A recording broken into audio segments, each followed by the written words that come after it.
1-2 దశాబ్దాల క్రితం ఒక చిన్న గ్రామంలో ఓ ధనవంతుడు ఉండేవాడు. అతని దగ్గర చాలా బంగారం, ఆస్తి ఉండేవి. కానీ అతనికి ఓ పెద్ద లోపం ఉంది.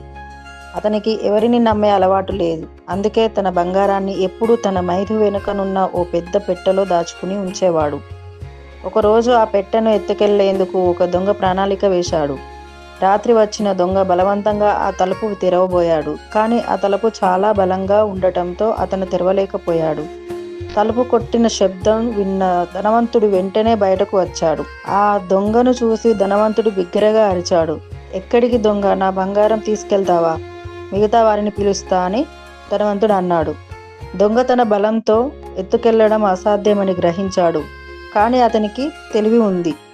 నెమ్మదిగా నవ్వుతూ అన్నాడు, స్వామి, మీ దగ్గర ఎంత బంగారం ఉందో తెలుసుకోవాలనిపించింది.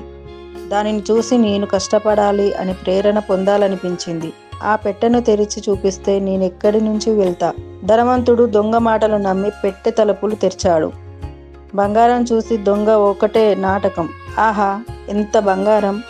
నిజంగా నేను కూడా ఇలా సంపాదించాలి. అప్పుడు ధనవంతుడు నవ్వుకుంటూ అతడిని విశ్వసించాడు. అదే సమయంలో దొంగ ఒకటి గమనించాడు.